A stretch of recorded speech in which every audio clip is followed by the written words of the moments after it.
To remove this door handle, the easiest way is to have a tool like this. It's a manual door handle remover tool.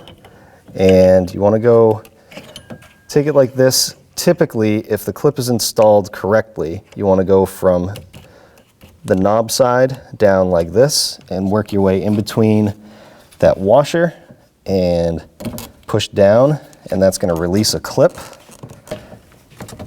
And you can work that off, and actually the clip fell off in my hand, and I'll show you how to put that back on. You just take that clip, and there's little grooves right here on both sides that it sits in. So you can get it started in one, and then the other side started, and clip it in just like that, and then it would go back on. But we're putting a new door handle on.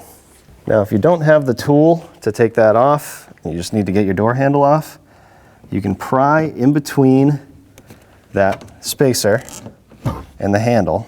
It might be a little hard to see, but if you look down here, you can see the clip. And you can get a pick in here, or maybe even a screwdriver. And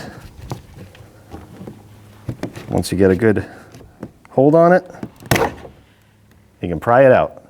Now, you might not have been able to tell on camera, but that clip actually went flying, so that's something to keep in mind if you're going to reuse this, is to maybe have your hand here while it goes flying, and then you can just take your handle off the same way you did before.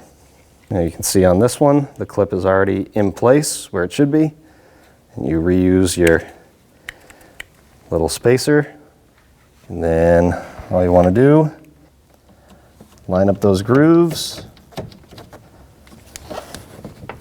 and then tap it into place.